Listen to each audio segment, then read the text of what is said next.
ನಮ್ಮ ಮನೆ ಸ್ವಂತ ಮನೆ ಇದ್ದರೆ ಹೀಗೆ ಇರಬೇಕು. ನಮಸ್ಕಾರ. ಬನ್ನಿ ಒಳಗಡೆ ಬನ್ನಿ ಸರ್. ನಮಸ್ತೆ, ಶುಭೋದಯ ಸರ್. ನಮ್ದು 2 ಮನೆ ಇದೆ. ಒಂದು ನಾಗರಬಾವಿನಲ್ಲಿದೆ, ಅದು ಪೂರ್ಣ ಪ್ರಮಾಣದಲ್ಲಿ ಶಿವನ ಮನೆ ತರ ಮಾಡಿದ್ದೀನಿ. ಇದು ವೆಂಕಟೇಶ್ವರನ ಮಯ ಮಾಡಿದ್ದೀನಿ. ವಿಷ್ಣುಮಯ ಚೆನ್ನಾಗಿದೆ. ಮನೆ ಮನೆ ಮುದ್ದು ಮನೆ, ಮನೆ ಮನೆ ನನ್ನ ಮನೆ. ಸ್ನೇಹಿತರೆ, ಎಲ್ರಿಗೂ ನಮಸ್ಕಾರ, ಸ್ವಾಗತ ಕಲಾ ಮಾಧ್ಯಮಕ್ಕೆ. ಸ್ನೇಹಿತರೆ, ಬನ್ನಿ KP ನಂಜುಂಡಿ ಅವ್ರನ್ನ ಭೇಟಿ ಮಾಡೋಣ. ಸ್ನೇಹಿತರೆ, ನನಗೊತ್ತು ನೀವು ನೋಡಿರ್ತೀರಿ KP ನಂಜುಂಡಿ ಅವ್ರನ್ನ. ಎಷ್ಟು ಒಳ್ಳೆಯ ನಟ ಗೊತ್ತಾ ಸ್ನೇಹಿತರೆ. ಅವರು ಭಾಗೀರಥಿ ಅಂತ ಹೇಳಿ ಒಂದು ಧಾರಾವಾಹಿ ಬರ್ತಾಯಿತ್ತು ಎಸ್ ನಾರಾಯಣ ಅವ್ರದ್ದು ಸ್ನೇಹಿತರೆ, 25 ವರ್ಷದ ಹಿಂದೆ. ಅದರಲ್ಲಿ ಸತ್ಯಣ್ಣ ಅಂತೇಳಿ ಅದ್ಭುತವಾದ ಒಂದು ಪಾತ್ರ ಮಾಡೋರು. ಆ ಸತ್ಯಣ್ಣನ ಪಾತ್ರ KP ನಂಜುಂಡಿ ಅವರು ಮಾಡ್ತಾ ಇದ್ದಿದ್ದು ಡಾಕ್ಟರ್ ರಾಜ್ಕುಮಾರ್ ಅವ್ರಿಗೆ ಬಹಳ ಇಷ್ಟ ಆಯ್ತಂತೆ. ಅವರು ನಾರಾಯಣ ಅವ್ರನ್ನ ಕರೆದು ದಯವಿಟ್ಟು ಸತ್ಯಣ್ಣ ಪಾತ್ರಧಾರಿನ ಕರೆಸಿ ಮಾತಾಡಬೇಕು ಅಂತೆಲ್ಲ ಹೇಳ್ತಿದ್ರಂತೆ. ಅಂತಹ ನಮ್ಮ KP ನಂಜುಂಡಿ ಅವ್ರನ್ನ ಭೇಟಿ ಮಾಡೋಣ ಸ್ನೇಹಿತರೆ. ಅವರು ಚಿನ್ನದ ಒಡವೆಯ ವಹಿವಾಟು ಕೂಡ ನಡೆಸ್ತಾರೆ. ಅವರ ಉದ್ಯೋಗ, ವ್ಯವಹಾರ, ಸಿನಿಮಾ, ಇದರೆಲ್ಲದರ ನಂಟು, ಒಟ್ಟಾರೆ ಅವರ ಬದುಕು ಹೇಗೆ ಎಲ್ಲವನ್ನು ಕೇಳೋಣ. ಆ್ಯಂಡ್ ಭಾಳ ಮುಖ್ಯವಾಗಿ ಸ್ನೇಹಿತರೆ, ಅವರೊಂದು ಭೀಕರವಾದ ಅಪಘಾತಕ್ಕೆ ಗುರಿಯಾಗಿ ಅದರಿಂದ ಚೇತರಿಸ್ಕೊಂಡು ಫೀನಿಕ್ಸ್ನಂತೆ ಎದ್ದು ಬಂದಂತಹ ಒಬ್ಬ ಹೈಲಿ ಮೋಟಿವೇಶ್ನಲ್ ಕಥೆ ಇರುವಂತಹ ಒಬ್ಬ ಸಾಧಕ. ಹೋಗೋಣ, ಮಾತಾಡ್ಸೋಣ KP ನಂಜುಂಡಿ ಅವ್ರನ್ನ. ವೆಲ್ಕಮ್ ನಿಮ್ಮೆಲ್ಲರಿಗೂ ಕಲಾ ಮಾಧ್ಯಮಕ್ಕೆ. ಬನ್ನಿ ಒಳಗಡೆ ಹೋಗೋಣ. ಸರ್ ನಮಸ್ಕಾರ. ಸರ್ ನಮಸ್ಕಾರ. ಬನ್ನಿ ಒಳಗಡೆ ಬನ್ನಿ ಸರ್. ನಮಸ್ತೆ, ಶುಭೋದಯ ಸರ್. ಬನ್ನಿ ಬರ್ಬೋದಾ ಸರ್? ದಯಮಾಡಿ ಬನ್ನಿ. ಎಲ್ರಿಗೂ ಒಳಗಡೆಗೆ ಸ್ವಾಗತ. ಸರ್, ಮೊಟ್ಟ ಮೊದಲು ನಾವು ನಂಜುಂಡಿ ಅವ್ರಿಗಿಂತಲೂ ಸತ್ಯಣ್ಣ ಅವ್ರ ದೊಡ್ಡ ಅಭಿಮಾನಿಗಳು ಸರ್. ಎಷ್ಟು ಚೆನ್ನಾಗಿ ಸತ್ಯಣ್ಣ ಅಂತ ಪಾತ್ರ ಮಾಡ್ತಿದ್ರಿ ನೀವು ಭಾಗೀರಥಿ ಧಾರಾವಾಹಿಲಿ. ನಮ್ಮ ತಂದೆ ಎಲ್ಲ ತುಂಬ ಇಷ್ಟಪಡ್ತಾಯಿದ್ರು. ಸೊ ನೀವು ಹೇಳೋ ಒಂದೊಂದು ಮಾತು ಅಣಿ ಮುತ್ತುಗಳಾಗಿರ್ತಿತ್ತು. ಬಹುಶಃ ಇಡೀ ಸೀರಿಯಲಲ್ಲಿ ನಿಮ್ಮ ಮಾತನ್ನ ಕಟ್ ಮಾಡಿ ಪುಸ್ತಕನೇ ಮಾಡ್ಬೋದು ಅಷ್ಟೇ. ಅಯ್ಯೋ, ಹೇಳಿ ಸರ್, ಹೇಗಿದ್ದೀರಿ ಸರ್? ಮೊದಲನೇದಾಗಿ ಪರಮೇಶ್ವರ, ನಿಮ್ಮ ಒಂದು ರೀತಿಯಲ್ಲಿ ನಿಮ್ಮ ಈ ಎಪಿಸೋಡ್ಗಳಿಗೆ ಅಭಿಮಾನಿ ನಾನು. ಅಯ್ಯೋ, ದೊಡ್ಡ ಮಾತು ಸರ್. ಭಾಳ ಚೆನ್ನಾಗಿ ಎಲ್ಲರ ವಿಚಾರಗಳನ್ನು ಹೇಳ್ತೀರ. ಆಮೇಲೆ ಅದೆಲ್ಲ ಎತ್ತಿಟ್ಕೊಂಡು ಅಥವಾ ಸಮಯ ಸಿಕ್ಕಿದಾಗ ನಿಮ್ಮದೆಲ್ಲ ನೋಡಿದಾಗ, ಹಿಂದಿನವರೆಲ್ಲ ಅವರು ಸಾಧನೆ ಮಾಡೋದೆಲ್ಲ ನೋಡಿದಾಗ ಅವ್ರ ಬಗ್ಗೆ ಎಷ್ಟು ಹೆಮ್ಮೆ ನಾವು ಪಡ್ತೀವೋ ಅಷ್ಟೇ ಹೆಮ್ಮೆನ ನಿಮ್ಮ ಬಗ್ಗೆನೂ ಕೂಡ ನಾನು ಪಡ್ತೇನೆ. ನಿಮ್ಮಂಥ ದೊಡ್ಡವರು ನಮ್ಮ ಚಾನೆಲ್ನ ವಿಡಿಯೋಗಳು ನೋಡ್ತೀರಿ, ನನಗೆ ಭಾಳ ಸಂತೋಷ ಸರ್. ಸೊ ಎಲ್ಲಿಂದ ಪ್ರಾರಂಭ? ಇಲ್ಲಿಂದನೇ ವೆಂಕಟೇಶ್ವರ ನೋಡೋದ್ರ ಮೂಲಕ. ಅಬ್ಬಾ, ಎಷ್ಟು ಚೆನ್ನಾಗಿದೆ ವೆಂಕಟೇಶ್ವರ ಇದು. ಹೌದು, ಇದು 8 ಫೀಟ್, ಇದು 8 ಅಡಿ. ಅಪ್ಪ, ವೆಂಕಟೇಶ್ವರನ ಭಕ್ತರು? ಇಲ್ಲ, ಆ್ಯಕ್ಚುಲಿ ನಾನು ಶಿವನ ಭಕ್ತ. ಓಹೋ. ಹಿಂಗೆ ಇರಬೇಕಾದ್ರೆ ನಮ್ಮದು 2 ಮನೆ ಇದೆ. ಒಂದು ನಾಗರಬಾವಿನಲ್ಲಿದೆ, ಅದು ಪೂರ್ಣ ಪ್ರಮಾಣದಲ್ಲಿ ಶಿವನ ಮನೆ ಥರ ಮಾಡಿದ್ದೀನಿ. ಶಿವಮಯ ಅದು. ಇದು ವೆಂಕಟೇಶ್ವರನ ಮಯ ಮಾಡಿದ್ದೀನಿ. ವಿಷ್ಣುಮಯ ಚೆನ್ನಾಗಿದೆ ಮಾಡಿದ್ದೀನಿ. ಅದಕ್ಕೆ ನನಗೆ ತುಂಬ ಇಷ್ಟ. ಬಂದವರಿಗೆ ದೇವ್ರ ದರ್ಶನ ಆಗಲಿ, ಅವ್ರಿಗೆಲ್ಲ ಒಳ್ಳೇದಾಗಲಿ ಅಂತ ಆ ಸೀಟು ಕೂಡ ಅಲ್ಲೇ ಇಟ್ಟಿದ್ದೀನಿ. ಆ ಸೀಟ್ನಲ್ಲಿ ನಾನು ಯಾವತ್ತೂ ಕೂತೇ ಇಲ್ಲ. ಓಕೆ. ಈ ಚೇರ್ ಇದೆಲ್ಲ ನಾನು ಕೂತೇ ಇಲ್ಲ. ಅಲ್ಲಿ ಬ್ರಹ್ಮ ವಿಷ್ಣು ಮಹೇಶ್ವರನ ಇಟ್ಬಿಟ್ಟಿದ್ದೀನಿ. ನಾನು ಕೂಡ ಈ ಜಾಗದಲ್ಲೇ ಕೂರ್ತೇನೆ ವಿನ ಅಲ್ಲಿ ಕೂರ್ತೇ ಇಲ್ಲ ನಾನು. ಅದು ದೇವ್ರ ಸ್ಥಾನ ಅಂತ, ದೇವರ ಸೀಟು ಅಂತ. ದೇವರ ಸ್ಥಾನ, ದೇವ್ರ ಪೀಠ, ಅದು ಅಲ್ಲಿ ಇಟ್ಟಿರ್ತೀವಿ. ನಾವಿಲ್ಲಿ ಕೂತ್ಕೊಂಡು ಮಾತಾಡ್ತೀವಿ ಅಷ್ಟೇ. Very nice. ಈ ಮನೆ ಕಟ್ಟಿದೆ ಯಾವಾಗ ಆಯಿತು? ಒಂದು 12 ವರ್ಷ. 12 ವರ್ಷ ಆಯಿತು. ಓಕೆ. ಇದು RMB ಡಾಲರ್ಸ್ ಕಾಲೋನಿ. ವೆಂಕಟೇಶ್ವರನ ಆಶೀರ್ವಾದ ಎಲ್ಲರ ಮೇಲೂ ಇರಲಿ ಅಂತ ಕೇಳ್ಕೊತಾ ಬನ್ನಿ. ಸಹೃದಯಿ ನಮ್ಮ KP ನಂಜುಂಡಿ ಮನೆ ಒಳಗಡೆ ಹೋಗೋಣ. ಆಹಾ, ವಾವ್. ಸರ್, ನಿಮ್ಮ ಮನೆ ಅಂದ್ರಲ್ಲ, ಎಲ್ಲಿದೆ ಸರ್ ಅದು? ಇದೇ ಮನೆ ಸರ್. ಅರಮನೆ ತೋರಿಸ್ಬಿಟ್ಟು ಮನೆ ಅಂತೀರಿ ಸರ್ ನೀವು? ಇಲ್ಲ, ಇದು ಏನಾಯಿತು, ನಾನು ಜಾಗ ತಗೊಂಡಾಗ ನನಗೆ 2 ಮಕ್ಕಳು. 2 ಮಕ್ಕಳು ಆಗಿರೋದ್ರಿಂದ ಇದು ಸ್ವಲ್ಪ ದೊಡ್ಡದು ಸೈಟ್ ಆಯಿತು. ಏನು ಸೈಟ್ ಮೆಜರ್ಮೆಂಟ್ ಕೇಳ್ಬೋದಾ? ಸ್ವಲ್ಪ ದೊಡ್ಡದು, 90x90 ಏನೋ ಇದೆ ಇದು. ಅದು ಸರಿಯಾಗಿ ಗೊತ್ತಿಲ್ಲ ನನಗೆ, ಸ್ವಲ್ಪ ದೊಡ್ಡದು. ಏನು ಮಾಡಿದೆ, ಬರೀ 3 ರೂಮ್ ಮಾಡಿಬಿಟ್ಟಿದ್ದೆ. 3 ರೂಮ್, ಬರೀ 3 ರೂಮ್ ಇರೋದು ಇಲ್ಲಿ ನನಗೆ. ಅದು ಒಂದು ಸಣ್ಣ ಗೆಸ್ಟ್ ಹೌಸ್ ಮಾಡಿದ್ವಿ. ಅದರಿಂದ ಎಲ್ಲ ಸ್ವಲ್ಪ ದೊಡ್ಡದಾಗಿ ಇಟ್ಟಿದ್ದೆ. ಸೊ ಒಂದು 12-13 ವರ್ಷ ಆಯ್ತು ಮನೆ ಕಟ್ಟಿ? 11 ವರ್ಷ ಆಯ್ತು. ಓಕೆ. ಕಟ್ಟುವಾಗ ಪೂರ್ಣ ಪ್ರಮಾಣದಲ್ಲಿ ಮಾಡಬೇಕು. ನಾನು ಏನೇ ಮಾಡಿದ್ರು, ಒಂದು ಸಣ್ಣ ಕೆಲಸ ಮಾಡಿದ್ರು ಪೂರ್ಣ ಪ್ರಮಾಣದಲ್ಲಿ ಮಾಡ್ತೀನಿ. ಒಂದು ಪರ್ಫೆಕ್ಷನ್. ಇಲ್ಲಿ ಒಂದು 10 ರೂಮ್ ಮಾಡಿ ಬಾಡಿಗೆ ಕೊಟ್ಟು ಅದರಲ್ಲಿ ಅದೆಲ್ಲ ಸರಿ ಇದೆ, ಅದು ಕರೆಕ್ಟ್ ಇದೆ, ಇಲ್ಲ ಅಂತ ಹೇಳೋದಿಲ್ಲ. ಮತ್ತು ಬೇಡ, ಇಷ್ಟು ದೊಡ್ಡ ಜಾಗದಲ್ಲಿ ಒಂದು ಸುಂದರವಾಗಿರಲಿ ಅಂತ, ವಿಶಾಲವಾಗಿರಲಿ ಅಂಥದ್ದೇನು ಯಾರೂ ಮಾಡದೇ ಇರೋ ಅಂಥದ್ದಿಲ್ಲ. ಇಲ್ಲಿ ನನಗೆ ಸ್ಯಾಟಿಸ್ಫ್ಯಾಕ್ಷನ್ ಆಗೋದು ಅಲ್ಲಲ್ಲಿ ಸ್ವಲ್ಪ ಮಾಡ್ಕೊಂಡು. ಇಷ್ಟು ದೊಡ್ಡ ಜಾಗದಲ್ಲಿ 3 ರೂಮ್. ಎಲ್ಲ ಕಿಂಗ್ ಸೈಜ್. ಕಿಂಗ್ ಸೈಜ್ ಅಲ್ಲ, ಅಷ್ಟ ಸ್ವಲ್ಪ ಕಂಫರ್ಟಬಲ್ ಆಗಿರಲಿ. ಈ ಅರಮನೆ ಒಳಗಡೆಗೆ ಇಬ್ಬರು ಮಹಾರಾಜ ಮಹಾರಾಣಿಯರನ್ನ ಹಾಕಿದಿರಿ. ಅವರು ನಿಜವಾಗ್ಲೂ ನನಗೆ ಜನ್ಮ ಕೊಟ್ಟ ತಂದೆ ತಾಯಿಗಳು. ಅವರು ನನಗೆ ಮಹಾರಾಜ ಮಹಾರಾಣಿನೇ. ಅವ್ರಕ್ಕಿಂತ ದೊಡ್ಡವರು ನಾನು. ಮಹಾರಾಜ ಮಹಾರಾಣಿಗಿಂತ ದೊಡ್ಡವರು ನನಗೆ ದೇವರೇ. ಅವರು ನನ್ನ ದೇವರು. ವಾವ್. ಅವ್ರ ಪರಿಚಯ, ಅವ್ರ ಹೆಸರು? ಅವರು ಆ ಕಡೆ ಇರೋರು ಕುಳ್ಳಾಚಾರ ಅಂತ, ಎಲ್ಲ ಈ ಕಡೆ ಪುಟ್ಟಮ್ಮ ಅಂತ. ನಾವೆಲ್ಲ ಕನಕಪುರದ ಕಡೆಯವರು. ಬಂಡೇನಾಡ್ನವರು. ಕನಕಪುರದ ಕಡೆಯವರು. ನಮ್ಮ ತಾಯಿ ಅಲ್ಲೇ. ನಾನು ಮದುವೆ ಆಗಿರೋ ನನ್ನ ಹೆಂಡ್ತಿನೂ ಕನಕಪುರದವ್ರೆ. ಸೊ ಅದೆಲ್ಲ ತುಂಬ. ನಮ್ಮ ತಂದೆ ಭಾಳ ಚಿಕ್ಕ ವಯಸ್ಸಲ್ಲಿ ತೀರೋಗ್ಬಿಟ್ರು. ಅದಕ್ಕೆ ಅವ್ರು ಮಾತ್ರ ಹುಡುಗನ ಥರ ಇದ್ದಾರೆ, ಇವ್ರು ಮಾತ್ರ ಅಜ್ಜಿ ಥರ ಇದ್ದಾರೆ. ನಮ್ಮ ತಾಯಿ ಒಂದು 70 ವರ್ಷದವರೆಗೂ ಇದ್ದರು. ನಮ್ಮ ತಂದೆ ಒಂದು 48 ಮ್ಯಾಕ್ಸಿಮಮ್ 50 ವರ್ಷದಲ್ಲಿ ತೀರೋಗ್ಬಿಟ್ರು. ಕ್ಯಾನ್ಸರ್ ಬಂದು ತೀರೋಗ್ಬಿಟ್ರು. ತಮಗೆ ಎಷ್ಟಿತ್ತು ಏಜ್ ಆಗ? ನನಗೆ ನಮ್ಮ ತಂದೆ ತೀರಿದಾಗ 14 ವರ್ಷ. ಟೀನೇಜರ್ ಎಸ್ ಎಲ್ ಸಿ ಆಗಿತ್ತು ನನಗೆ. ಆಮೇಲೆ ಹೋರಾಟದ ಬದುಕಿದ್ದೆ. ಅದೇ 14 ನಮ್ಮ ತಂದೆ ಇದ್ದಾಗಲೇ ಕೆಲಸ ಮಾಡ್ತಿದ್ದೆ. ಆಮೇಲೆ ನಮ್ಮ ತಂದೆ ತೀರಿದ ಮೇಲೆ ಅದೊಂದು ಕತೆ ಅಲ್ಲ ಅದು.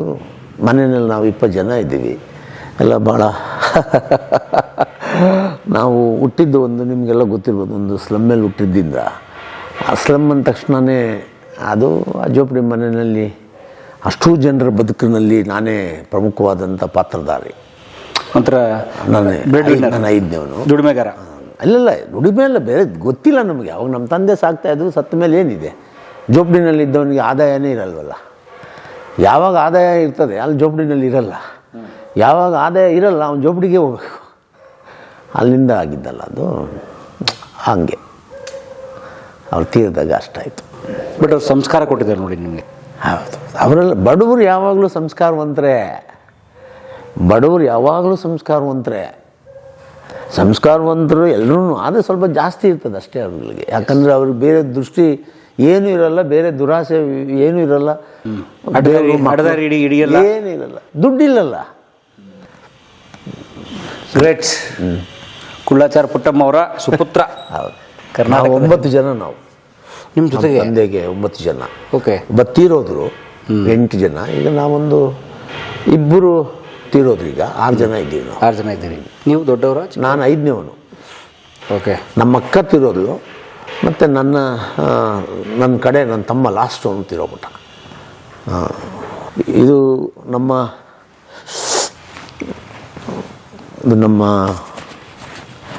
ಒಂದು ಸಣ್ಣ ಊಟದ ಟೇಬಲ್ಲು. ಊಟದ ಏರಿಯಾ. ಓಕೆ. ಜಾಸ್ತಿ ನಾವು ಶೃಂಗಾರ ಎಲ್ಲ ಮಾಡೋದಿಲ್ಲ. ಓಕೆ. ಅಡುಗೆ ಮಾಡಿದಾಗ ಮಾತ್ರನೇ ಇಲ್ಲಿ ಬರುತ್ತೆ, ಏನು ಇಡೋದಿಲ್ಲ ನಾವು. ಓಕೆ. ಒಂದು ಟೈಮ್ನಲ್ಲಿ ಇಟ್ಟು ಮತ್ತೆ ಊಟ ಆದಮೇಲೆ ನೀಟ್ ಮಾಡಿಬಿಡ್ತೀವಿ. ಏನು ಇರುತ್ತೆ. ನಿಮಗೆ ಈ ಕಾರ್ವಿಂಗ್ಸು, ವುಡ್ ವರ್ಕ್ ಎಲ್ಲ ತುಂಬ ಇಷ್ಟ ಅನಿಸುತ್ತೆ ನಿಮಗೆ? ಹೌದು. ಯಾಕಂದರೆ ನಿಮ್ಮ ಮನೆಯ ಅಲಂಕಾರ, ಟೇಬಲ್, ಚೇರು, ಮನೆಯ ಡೋರೆಲ್ಲ ಗಮನಿಸಿದ್ರೆ ನೀವು ನೋಡಿ ಕೆತ್ತನೆ ಕೆಲಸ ಇದನ್ನೆಲ್ಲ ತುಂಬ ಚೆನ್ನಾಗಿ ಮಾಡಿಸಿರೋಂಥ ಇಷ್ಟಪಡ್ತೀರಿ. ಅಲ್ಲ, ನೀವು ಬೇಸಿಕಲಿ ನಾನು ವಿಶ್ವಕರ್ಮ. ಅಂದರೆ ಆಚಾರ. ಅದರಲ್ಲಿ ನಾವೊಂದು 5 ಕೆಲಸ ಮಾಡ್ತೀವಿ.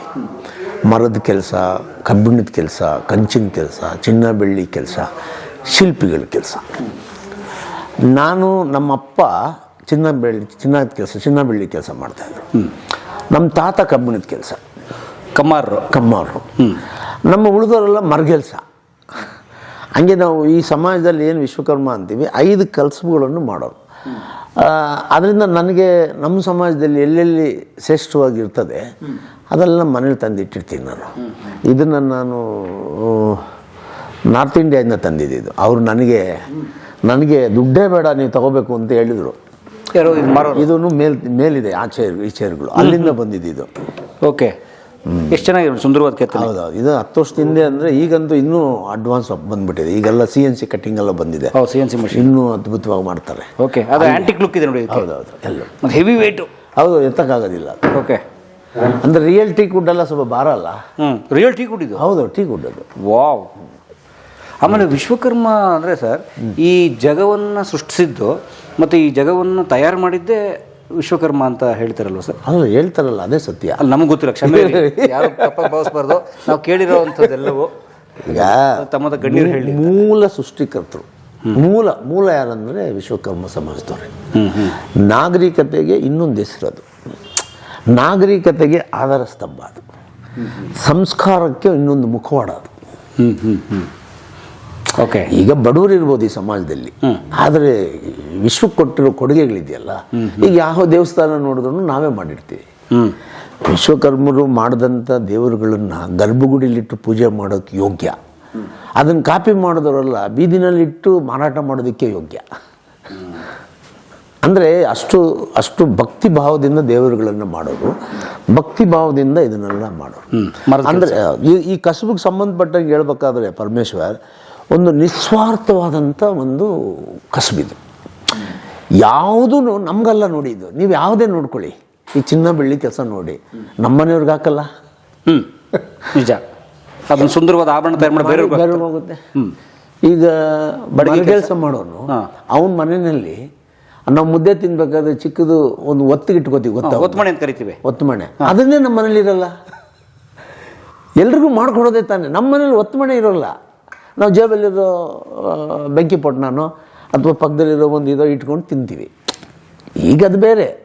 ಅಂದರೆ ನಾವು ಮಾಡಿಕೊಡೋ ಕೆಲಸದಲ್ಲಿ ಯಾವುದೂ ಸ್ವಾರ್ಥ ಇಲ್ಲ, ನಿಸ್ವಾರ್ಥವಾದಂಥ ಸೇವೆ ಈ ಕಸುಬುಗಳು. ಬೇರೆ ಸಮಾಜದವ್ರದ್ದು ಇದೆ.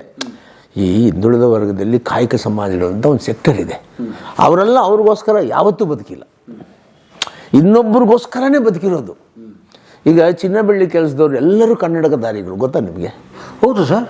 ಯಾಕೆ? ಕಣ್ಣು ಬಿಡ್ತಾವೆ ನಮ್ಮವ್ರಿಗೆ. ಅದು ಸೂಕ್ಷ್ಮವಾಗಿ ನೋಡಿ ನೋಡಿ ನೋಡಿ ನೋಡಿ. ಹೌದು, ಅದು ಚಿನ್ನ ಕರಗುವಾಗ ಅದರ ತೀಕ್ಷ್ಣತೆ ಇರ್ತದಲ್ಲ, ಉಷ್ಣ, ಅದ್ರ ಬೆಂಕಿನಲ್ಲಿ ಬರೀ ಗಣ್ಣಲ್ಲಿ ನೋಡೋದಲ್ಲ. ಯಾಕಂದ್ರೆ ಅದನ್ನು ಬೆಂಕಿಲಿ ಕುದಿಸ್ತಿರ್ತಾರೆ. ಬೆಂಕಿನಲ್ಲಿ ಕರಗೋದಲ್ಲ. ನಮ್ಮ ಕಣ್ಣಲ್ಲಿ ನಮ್ಗೆ ಆ ಶಕ್ತಿ ಇಲ್ಲ. ಆ ದೇವ್ರ ಅಂಥ ಶಕ್ತಿ ಮನುಷ್ಯನ ಕೊಟ್ಟಿಲ್ಲ. ಆದರೆ ಅದನ್ನ ನೋಡ್ಬಿಟ್ಟೆ ನಾವು ಮಾಡಬೇಕಲ್ಲ. ಫಸ್ಟು ಚಿನ್ನ ಬೆಳ್ಳಿ ಕೆಲಸಗಾರ ಕಣ್ಣು ಹೋಗ್ಬಿಡ್ತದೆ. ಇದು ಸರ್ಕಾರ ಗೊತ್ತಿಲ್ಲ, ಅವ್ರು ಶ್ರೀಮಂತರು ಅಂತ ಅಂದ್ಕೊಂಡಿದ್ದಾರೆ. ಆಯಿತಾ? ಮರಗೆಲಿಸ್ತವ್ರು ಕಣ್ಣು ಹೋಗ್ಬಿಡ್ತದೆ ಅವ್ರಿಗೆ. ಅದಕ್ಕೆ ಮರದಲ್ಲೇ ಇರ್ತಾರಲ್ಲ ಸರ್, ಎಲ್ಲವೂ ಕೂಡ ಕಣ್ಣಿಗೆ ತಾನೇ ಬರ್ತದೆ, ಕಣ್ಣು ಮುಂದೆನೇ ಇರ್ತದೆ. ಉದಾಹರಣೆಗೆ ಸೂಕ್ಷ್ಮ ಕೆಲಸ ಕೆತ್ತಬೇಕಾದ್ರೆ ಮಿಷಿನ್ ಇಲ್ಲಲ್ಲ, ಕೈಯಲ್ಲೇ ಮಾಡ್ಬೇಕಲ್ಲ, ಕೆತ್ತಬೇಕು, ನೋಡಬೇಕು. ಇದು ಬಿಡಿ, ದೇವರುಗಳನ್ನ ಮಾಡ್ಬೇಕಾದ್ರೆ ಮೂರ್ತಿ ಸುಂದರವಾದ ವಿಷ್ಣು ಮಾಡ್ಬೇಕೀಗ ಮಾಡ್ಬೇಕಾದ್ರೆ ಮರದಲ್ಲಿ ಮಾಡೋದು ಅವನು ಬಿಡು. ಎಲ್ಲದಕ್ಕಿಂತ ದುರಂತ ಕಬ್ಬಿಣದ ಕೆಲಸ ಮಾಡೋರಿಗೆ. ಅವ್ರ ಕೈ ನಮ್ಮಂಗಿರೋದೇ ಇಲ್ಲ. ನೀವು ಯಾರನ್ನಾದ್ರೂ ಕಬ್ಬಿಣದ ಕೆಲಸ ಮಾಡೋರು ಕೈ ಹಿಡೀರಿ, ಅವನು ಸುತ್ತಿಲಿ ಹಿಡಿದು ಕಬ್ಬಣ ಚೆಚ್ಚಿ ಕೈಯೆಲ್ಲ ಮರ ಆಗ್ಬಿಟ್ಟಿರ್ತದೆ. ಕೈಯೇ ಕಬ್ಬಣ ಆಗ್ಬಿಟ್ಟಿರುತ್ತೆ. ಅಲ್ಲ, ಮರ ಆಗ್ಬಿಟ್ಟಿರುತ್ತೆ. ಅವನು ಅಲ್ಲ, ನೋವುಗದು ನೋವುಗದು, ಸುಖ ಅಲ್ಲ, ಅದು ಕಷ್ಟ. ನೀವು ಕೆಲಸ ಮಾಡ್ತಾನೆ ಇದ್ರೆ ಕೈ ಮರಗಟ್ಟು ಬಿಡುತ್ತೆ. ಅದು ಹಂಗೆ ಏನು ಮಾಡುತ್ತೆ, ಕಬ್ಬಣದಲ್ಲಿ ಕಬ್ಬಣ ಬೆಂಕಿ ಬಿಸಿಲು, ಈ ಮೂರು ಸೇರಿದ್ರೆ ಮನುಷ್ಯ ಏನಾಗ್ತಾನೆ? ಮರಗಟ್ಟು ಹೋಗ್ತಾನೆ. ಹಂಗೆ ಈ ಕಾಯಕ ಸಮಾಜದ ಕುಲಕಸಬುಗಳೆಲ್ಲವೂ ಅವ್ರಿಗೋಸ್ಕರ ಮಾಡ್ಕೊಂಡಿದ್ದಲ್ಲ, ಅಲ್ಲ ಅದು. ಅದಕ್ಕೆ ನಾನು ಹೇಳೋದು, ಕಾಯಕ ಸಮಾಜದ ಪ್ರತಿಯೊಂದು ಕುಲಕಸಬುಗಳು ಅವ್ರುಗಳನ್ನೇನು ಕರಿಬೇಕಂತ ಹೇಳಿದ್ರೆ ಸಾಂಸ್ಕೃತಿಕ ರಾಯಭಾರಿಗಳವರಲ್ಲ. ಹೌದಲ್ಲ, ಒಪ್ತೀರಾ? ನಿಜವಾದ ಕುಲಕಸಬನವರು ಅಲ್ವಾ? ಮತ್ತೆ ಕುಲಕಸಬು ಹೌದಲ್ಲ, ಸಾಂಸ್ಕೃತಿಕ ರಾಯಭಾರಿಗಳು. ಈ ಸಾಂಸ್ಕೃತಿಕತೆ ಇದೆ ಅಂದ್ರೆ ಇವ್ರು ಮಾಡಿಕೊಟ್ಟಿರೋದ್ರಿಂದನೇ ಉಳಿದಿರೋದು ಈ ನಾಗರಿಕತೆ, ಮತ್ತೆ ಈ ಸುಸಂಸ್ಕೃತತೆ, ಭಾಷಣದಿಂದ ಸಿವಿಲೈಸೇಷನ್. ಹೌದಲ್ಲ, ಇವತ್ತೇನು ನಾಗರಿಕತೆ ಬೆಳೆದಿದೆ ಇದೆಲ್ಲ ಕಾಯಕ ಸಮಾಜದವ್ರು ಕೊಟ್ಟಿರುವಂಥ ಕೊಡುಗೆಗಳೇ ಅಲ್ವಾ? ಏನು ಮಾಡೋದು? ಪ್ರಜಾಪ್ರಭುತ್ವದಲ್ಲಿ ನಿರ್ಲಕ್ಷ್ಯಕ್ಕೆ ಗುರಿಯಾಗ್ಬಿಟ್ಟಿದೆ ಇವತ್ತು ಈ ಸಮಾಜಗಳೆಲ್ಲ. ಏನು ಮಾಡ್ತೀರಾ? ಅಂದರೆ ಇವೆಲ್ಲ ಇಲ್ಲ, ಇದು ಹುಟ್ಟಿಲ್ಲ ಅಂದರೆ ನಾಗರಿಕತೆ ಇಲ್ಲ ಅಂತಾನೆ. ನಿಜ. ಉದಾಹರಣೆ ನೋಡಿ, ಚಮ್ಮಾರ, ಕಮ್ಮಾರ, ಕ್ಷೌರಿಕ ಇವರೆಲ್ಲ ಇಲ್ಲ ಅಂದಿದ್ರೆ ನೀವು ಹೇಳಿದಾಗ ಎಲ್ಲಿದೆ? ಈಗ ನಯನಕ್ಷತ್ರಿಯರಿದ್ದಾರೆ, ಅವರಿಲ್ಲ ಅಂದರೆ ನಿಮ್ಮ ಮುಖ ಏನಾಗುತ್ತೆ? ಕಾಡು ಮನುಷ್ಯ ಥರ ಇರ್ತೀವಿ. ಏನಾಗ್ತದೆ? ಬಟ್ಟೆ ನೇಕಾರ ಇಲ್ಲ ಅಂದರೆ ಏನಾಗ್ತೀರಾ?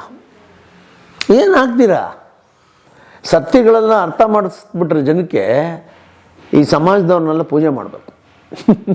ಸರ್ಕಾರಕ್ಕೆ ಗೊತ್ತಾದರೆ 100 ಸ್ಕೀಮ್ ತರೋದಲ್ಲ, ಈ ಸಮಾಜದಲ್ಲಿರೋ ಬಡವ ಮಕ್ಕಳಿಗೆ ಓದಿಸ್ಬಿಟ್ರೆ ಇನ್ನೊಂದಷ್ಟು ಕೊಡುಗೆಗಳನ್ನು ಕೊಟ್ಬಿಡ್ತಾರೆ. ವಿಶ್ವಕರ್ಮರಿಗೆ ಹೇಳೋಲ್ಲ ನಾನು, ಎಲ್ಲರಿಗೂ ಮಾಡಬೇಕು. ಎಲ್ಲ ಮೂಲ ದುಡಿಯುವ ಸಮುದಾಯಗಳು, ಅವಳು ಕುಲಕಸಬುಗಳು.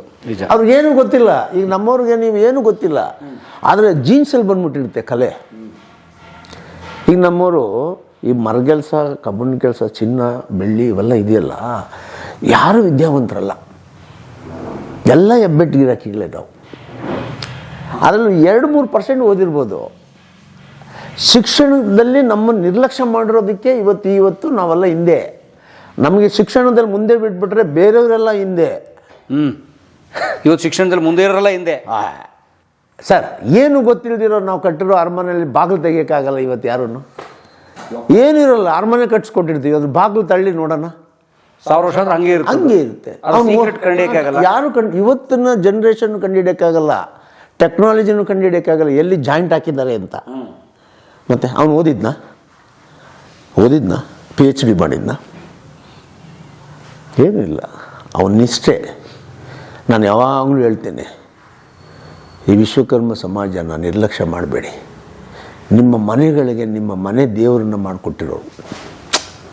ನಿಮಗೆ ಕಾಳಮ್ಮ ಬೇಕಾದರೂ ಮಾಡಿಕೊಡ್ತಾರೆ, ಮಾರಮ್ಮ ಬೇಕಾದರೂ ಮಾಡಿಕೊಡ್ತಾರೆ, ಶಿವನೂ ಮಾಡಿಕೊಡ್ತಾರೆ, ವಿಷ್ಣುನೂ ಮಾಡಿಕೊಡ್ತಾರೆ, ಆದಿಶಕ್ತಿನೂ ಮಾಡಿಕೊಡ್ತಾರೆ. ಅವರೆಲ್ಲ ನಿಮ್ಮ ಮನೆ ಉದ್ಧಾರ ಆಗಲಿ, ನಿಮಗೆ ಒಳ್ಳೇದಾಗಲಿ ಅನ್ನುವಂಥ ಆ ಭಾವನೆಯಿಂದ ಮಾಡಿಕೊಟ್ಟಿರ್ತಾರೆ. ನಮ್ಮ ಮನೆಗಳು ಉದ್ಧಾರ ಆಗಲಿ ಅಂತ ನಾವು ಮಾಡಿರೋಲ್ಲ ಅಲ್ವಾ? ಎಸ್, ಹೌದು. ನಾನು ಮೊನ್ನೆ ಒಂದು ಭಾಷಣದಲ್ಲಿ ಹೇಳಿದೆ, ಅಯೋಧ್ಯೆಯಲ್ಲಿ ನಮ್ಮ ಅರುಣ್ ಯೋಗಿರಾಜ್ ಇದ್ದಲ್ಲ ಮೈಸೂರಿನಲ್ಲಿ, ಅವರು ಎಷ್ಟು ವರ್ಷ ಆದಮೇಲೆ ಶ್ರೀರಾಮನನ್ನು ಕಿತ್ತುಕೊಟ್ರು. ಅಂಥ ಒಂದು ಸಾಮರ್ಥ್ಯ ಇರುವಂಥ ಸಮಾಜದ ವ್ಯಕ್ತಿ. ಅಷ್ಟೇ ಸಾಮರ್ಥ್ಯ ಯಾರಿಗೆ ಅಂದರೆ, ಈ 100 ಮಿಲಿ ಮೂಗ್ಬಟ್ಟಿದೆ ಗೊತ್ತಾ? ನಿಮ್ಮ ತಾಯಿ ಎಲ್ಲ ಹಾಕಿರೋರು ಮೂಗ್ಬಟ್ಟು. ಹೌದು, ಗ್ರಾಮ ಲೆಕ್ಕದಲ್ಲಿ ಇರ್ತಲ್ಲ, ಮಿಲಿನಲ್ಲಿ ಸಣ್ಣ 100 ಮಿಲಿ. ಅದರಲ್ಲಿ 40 ಮಿಲಿ ಕಲ್ಲು. ಚಿನ್ನ 60 ಮಿಲಿ, 40 ಮಿಲಿ. ಚಿನ್ನ ಎಷ್ಟು? 60 ಮಿಲಿ. ಕಲ್ಲೇ 40 ಮಿಲಿ. ಅದಕ್ಕೆ ಒಂದು ಶೃಂಗಾರ ಮಾಡಿ 100 ಮಿಲಿ ಮೂಗ್ಬಟ್ಟು ಮಾಡಿಕೊಡ್ತಾನಲ್ಲ, ಅವನು ಕೂಡ ಯೋಗಿ ಅರುಣ್ ರಾಜ್ ಅವರು ಅಷ್ಟೇ ಸಾಮರ್ಥ್ಯ ಅಲ್ವಾ? ಅಷ್ಟೇ ಸಮಾನರಲ್ವಾ? ನಿಜ.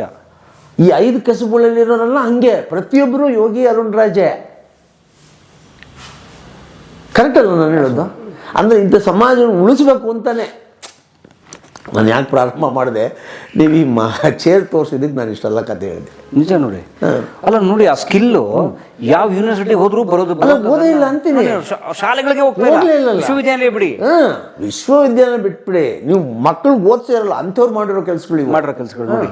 ಅದಕ್ಕೆ ನಾನು ಹೇಳೋದು, ಡಿ ಎನ್ ಎಲ್ಲಿ ನಮ್ಮ ಕಲೆ ಇದೆ ಅಂತ. ಎಷ್ಟು ಗೌರವಿಸ್ಬೇಕು ನಿಮ್ಮನ್ನು, ಮತ್ತೆ ಇಡೀ ಸಮಾಜನ ಅಲ್ವಾ? ನಮ್ಮನ್ನು ಬೀದಿಲಿ ಬಿಟ್ರೆ, ದೇವ್ರು ಮಾಡಿಕೊಡೋ ನಮ್ಮನ್ನು ನಿರ್ಲಕ್ಷ್ಯ ಮಾಡಿದ್ರೆ, ದೇವ್ರು ಮಾಡಿಕೊಡೋ ಅಂಥವ್ರ ಮನೆಯನ್ನ ನೀವು ಬರಿದು ಮಾಡಿದ್ರೆ ಅಲ್ವಾ? ಅದಕ್ಕೆ ನಾನು ಹೋರಾಟ, ಅದಕ್ಕೆ ನನ್ನ ಆಯಸ್ಸು ಕೊಟ್ಟಿರೋದು. ನಾನೇನು ಮಾಡ್ತೀನಿ ಅಂತ ಗೊತ್ತಿಲ್ಲ, ಅಟ್ಲೀಸ್ಟ್ ನಿಮ್ಮಂಥವ್ರ ಮುಖಾಂತರ ಆದ್ರೂ ಈ ಸಮುದಾಯದಲ್ಲಿರುವಂಥವ್ರಿಗೆ, ದೊಡ್ಡ ವ್ಯಕ್ತಿಗಳಿಗೆ, ಇಂಥ ಕಾಯಕ ಸಮಾಜಗಳನ್ನು ಮಾಡೋರ ಅವರ ಬದುಕೇನಿದೆ, ಅವರ ಕಾಯಕಕ್ಕೆ ಎಷ್ಟು ಮಹತ್ವ ಇದೆ, ಅವ್ರು ಹೆಂಗೆ ಈ ದೇಶವನ್ನು ಉಳಿಸ್ಕೊಂಡು ಬಂದರು ಅನ್ನೋದನ್ನು ಹೇಳಿದ್ರೆ ಅಟ್ಲೀಸ್ಟ್ ಗೊತ್ತಾಗಲಿ ಅಂತ ಹೇಳಿದೆ ನಾನು. ಇಲ್ಲ, ನಿಜ. ನಮ್ಮ ಕಡೆ ಹೇಳ್ತಿರಲ್ಲ, ಬೆಳಗಾಗಿ ನಾನೆದ್ದು ಯಾರ್ಯಾರ ನೆನೆಯಲ್ಲಿ ನಿಮ್ಮನ್ನೆಲ್ಲ ನೆನಿಬೇಕು ನಾವು ಅಲ್ವಾ? ಎಲ್ಲ ಕೆಲಸ ಮಾಡ್ತಿರೋ ಎಲ್ಲ ಸಮುದಾಯನೂ ಅಲ್ವಾ? ಈ ಸಮಾಜವನ್ನು ಚೆನ್ನಾಗಿಡಕ್ಕೆ ಯಾರ್ಯಾರು ದುಡಿತಿದಾರಲ್ಲ ಅವ್ರನ್ನೆಲ್ಲರೂ ಮಾಡಬೇಕು ಅಂತ ಹೇಳೋದು ನಾನು ಅಷ್ಟೇ. ಒಂದೇ ವಿಶ್ವಕರ್ಮ ಅಲ್ಲ, ಯಾರ್ಯಾರು ನಿರ್ಲಕ್ಷ್ಯಕ್ಕೊಳಪಟ್ಟಿದ್ದಾರೋ ಆ ಸಮಾಜಗಳಿಗೆಲ್ಲ ರಕ್ಷಣೆ ಕೊಡ್ಬೇಕು ಎಲ್ಲರೂ.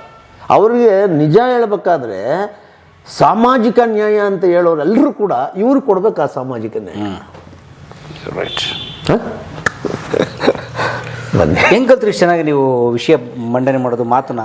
ಏನಿಲ್ಲ, ಇದೆಲ್ಲ ಏನಾಗುತ್ತೆ ನೋಡಿ, ನಾನು ಚಡ್ಡಿ ಹಾಕೋವಾಗ ಚಡ್ಡಿ ಇರಲಿಲ್ಲ, ಚಡ್ಡಿ ಹಾಕೋ ವಯಸ್ಸಲ್ಲೇ ಚಡ್ಡಿ ಇರಲಿಲ್ಲ, ಬಟ್ಟೆ ಹಾಕುವಾಗ ಶರ್ಟ್ ಇರಲಿಲ್ಲ.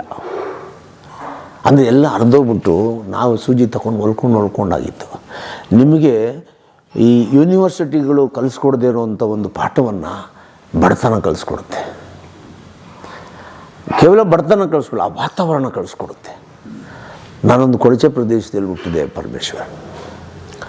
ಅಲ್ಲಿ ಮುಸಲ್ಮಾನರು, SC ST, ಮಲಯಾಳಿಗಳು, ಯಾವ್ಯಾವ ಧರ್ಮ ಇದೆ ಅದೆಲ್ಲರ ಜೊತೆಯಲ್ಲಿದ್ದವ್ರು ನಾನು. ಈ ಮಾಂಸ ಅನ್ನೋದು ಪಕ್ಕದ ಮನೇಲೇ ಇರೋದು. ಆಮೇಲೆ ಅಲ್ಲಿ ಸಸ್ಯಾಹಾರಿ, ಮಾಂಸಾಹಾರಿ ಇವಕ್ಕೆ ಯಾವುದೇ ಭೇದ ಭಾವ ಇಲ್ಲ, ಮಡಿ ಯಾವುದೂ ಇಲ್ಲ. ಅಲ್ಲಿ ಜಾತಿ ಇಲ್ಲ. ಜಾತ್ಯತೀತವಾದಂಥ ಒಂದು ಯಾವುದಾದ್ರು ಪ್ರದೇಶಗಳಿದ್ದರೆ ಬಡವರು ವಾಸ ಮಾಡುವಂಥ ಕೊಳೆಗೇರಿಗಳೇ. ವಾವ್! ಬಡವರು ಮೋಸ ಮಾಡುವಂಥ ಕೊಳೆಗೇರಿಗಳಲ್ಲಿ ಮಾತ್ರನೇ ಜಾತ್ಯತೀತನ ನೀವು ನೋಡೋಕ್ಕಾಗಲ್ಲ. ಮಿಕ್ಕಿದೆಲ್ಲ ಕಡೆ ಜಾತಿ ಇಲ್ದಿರೋ ಊರೇ ಇಲ್ಲ. ಅಂದರೆ ಮನುಷ್ಯನ ಹೊಟ್ಟೆ ತುಂಬಿದ ತಕ್ಷಣ ಜಾತಿ ತಲೆ ಬರಕ್ಕೆ ಶುರು ಅಲ್ವಾ? ಮತ್ತೆ ಅವ್ನು ಹೊಟ್ಟೆ ಹಸುವಿದ್ರೆ ಜಾತಿ ಬರಲ್ಲ. ಎಲ್ಲಿ ಬರುತ್ತೆ ಜಾತಿ? ನಾನು ಮೇಲೂ ನೀನು ಕೀಳು ಶ್ರೇಷ್ಠತೆ ವ್ಯಸನ ಇಲ್ಲ ಅವನಿಗೆ. ಹೊಟ್ಟೆ ತುಂಬ ಶುರು. ಹೊಟ್ಟೆ ತುಂಬಿದ್ರೆ ತಲೆಗೆ ಬಂತು ಶನಿ. 108 ಹುಡುಕ್ತಾನೆ, ಅವನು ಕೆದಕ್ತಾನೆ, ಹಾಳಾಗೋಗ್ತಾನೆ. ಅಲ್ಲಿ ಜಾತಿನೇ ಇಲ್ಲಲ್ಲ. ತಮಿಳ್ ಮಾತಾಡಿದ್ರು ನಮ್ಮನೆ, ತೆಲುಗು ಮಾತಾಡಿದ್ರು ನಮ್ಮನೆ, ನಮ್ಮನೆ, ಎಲ್ಲರೂ ನಮ್ಮನೆ ತಿಂದ್ರು ನಮ್ಮನೆ. ಅದಕ್ಕೆ ನಾನು ಜಾತ್ಯತೀತ ಅನ್ನೋ ಪದಗಳಿಗೆ ಪರ್ಯಾಯ ಅಂತ ಹೇಳಿದ್ರೆ ಆ ಸ್ಥಳಗಳೇ ಬಡವರು ವಾಸ ಮಾಡುವ ಸ್ಥಳಗಳು. ಯಾಕೆ ಅಲ್ಲಿ ಹಸು ಇದೆ, ಬಡತನ ಇದೆ. ಹೌದಲ್ಲ. ನೆಕ್ಸ್ಟ್ ಏನು ಇಲ್ಲಲ್ಲ ಅವರಿಗೆ. ನೆಕ್ಸ್ಟ್ ಆಮೇಲೆ ಅವರಿಗೆ ಯಾವ ಯೋಜನೆಗಳಿಲ್ಲ. ಇವತ್ತು ದುಡ್ದಿದ್ದು ರಾತ್ರಿ ತಿಂದು ಮಲಗಿದ್ರೆ ಮತ್ತೆ ಬೆಳಗ್ಗೆ ಕೆಲಸನೇ, ಬೇರೆ ಏನು ರಾಜಕೀಯ ಇಲ್ಲ ಅಲ್ಲಿ.